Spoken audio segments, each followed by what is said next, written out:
Hello, Aries, Sun, Moon, Rising, and Venus signs. Kamusta kayo? Sana po nasa mabuti kayong kalagayan.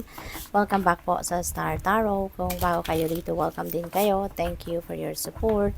I truly appreciate it. God bless you all po, Aries.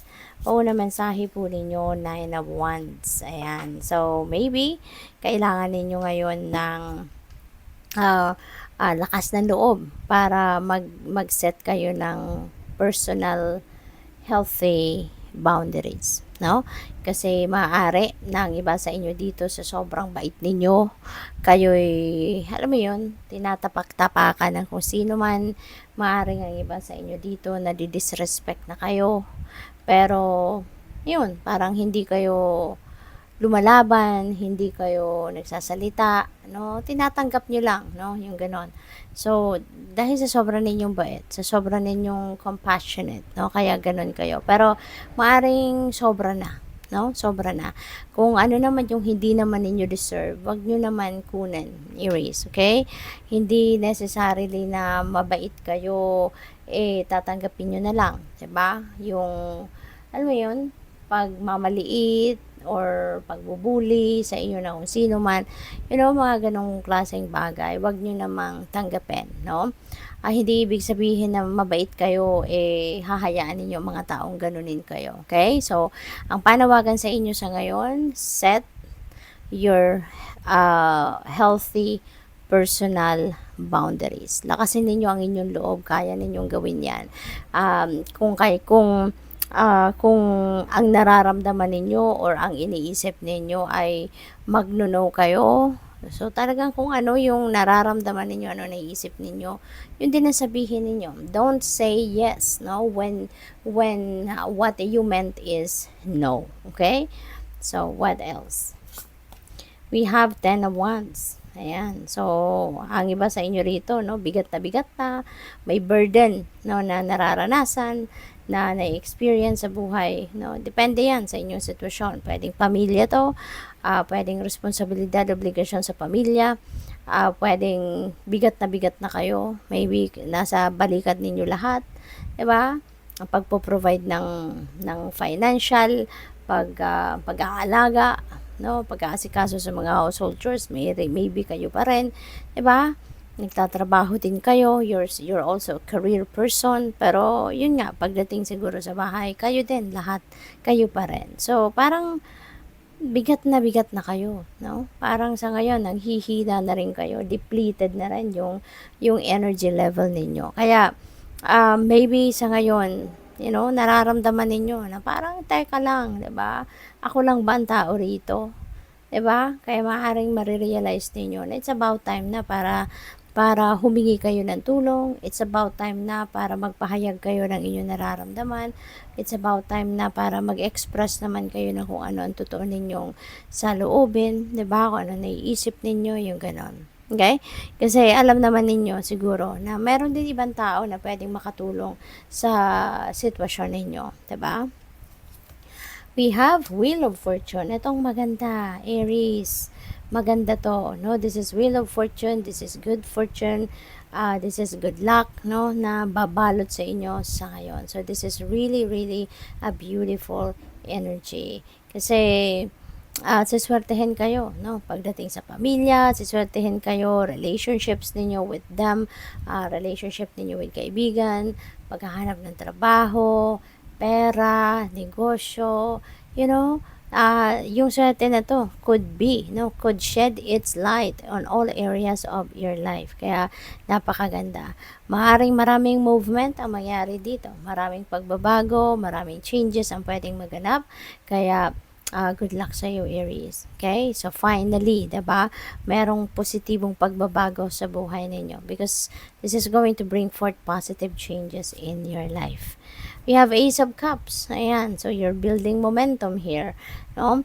So, swerte. Tapos, Ace of Cups. Ang daming biyaya, no? Napaparating sa inyo rito. There is a lot of blessings coming your way, no? At ang mga biyayang ito yung magsisimula kayo dito na bagong ganap sa buhay ninyo dahil sa mga biyayang ito.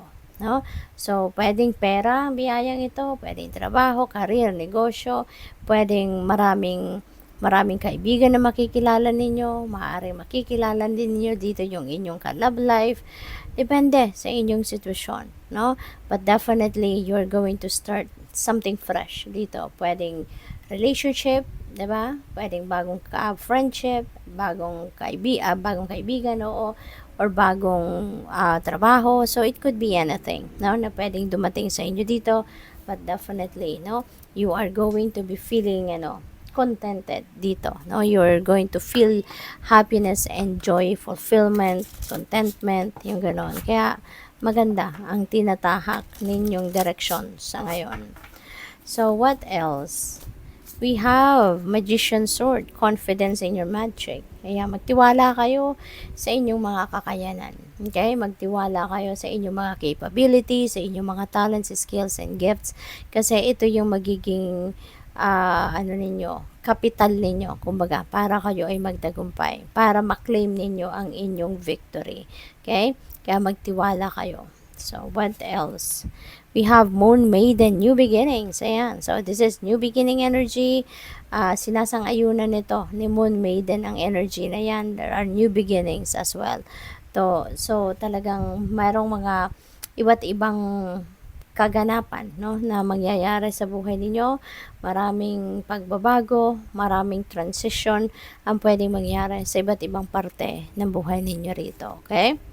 We have transmuting pain. Ayan. So, merong pagbabago din dito sa nararamdaman ninyo. Matututo na rin kayo rito, Aries, no, na i-manage ng maayos ang emosyon ninyo, yung feelings ninyo, no?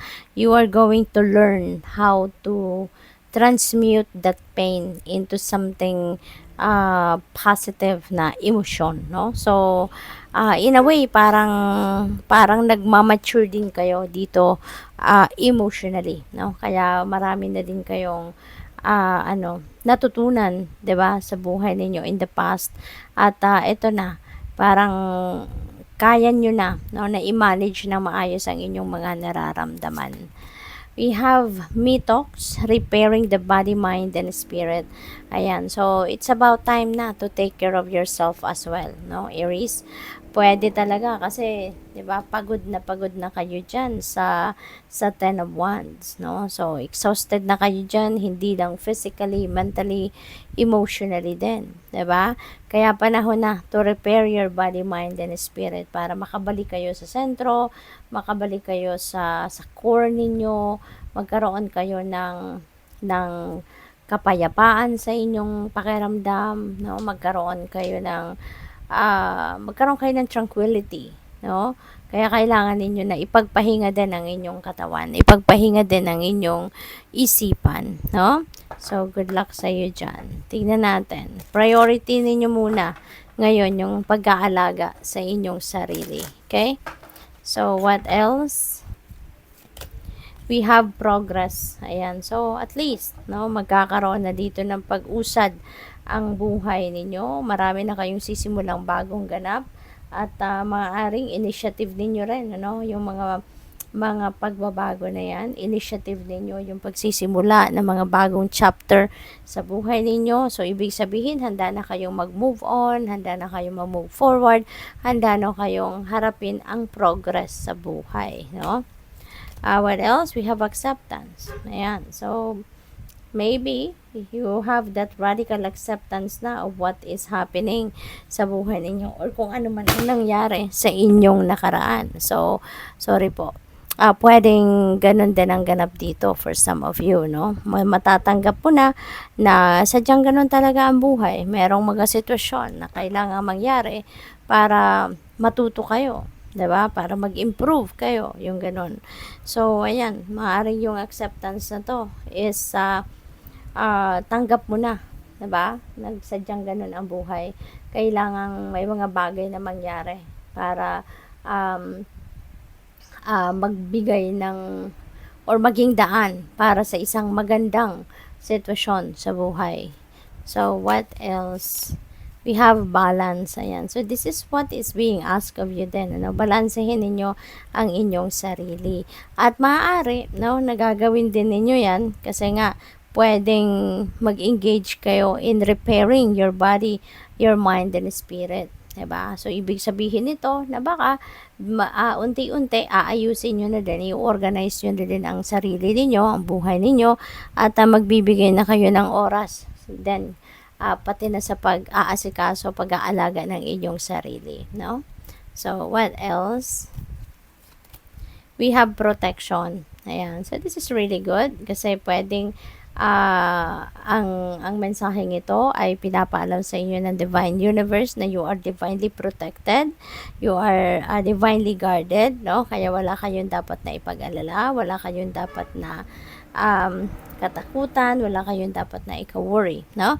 Pwede rin na yung protection na to is protection sa inyong nararamdaman, protection sa sarili ninyo. Maaaring related yan dito sa 9 of Wands na you need to establish or you need to apply healthy personal boundaries sa inyong mga relationships to protect yourself, diba? From negative energies, from kung ano-anong mga negativity na pwedeng itapon sa inyo ng inyong mga nakakasama, ng inyong mga mahal sa buhay, kaibigan, or katrabaho, or kung sino man, diba?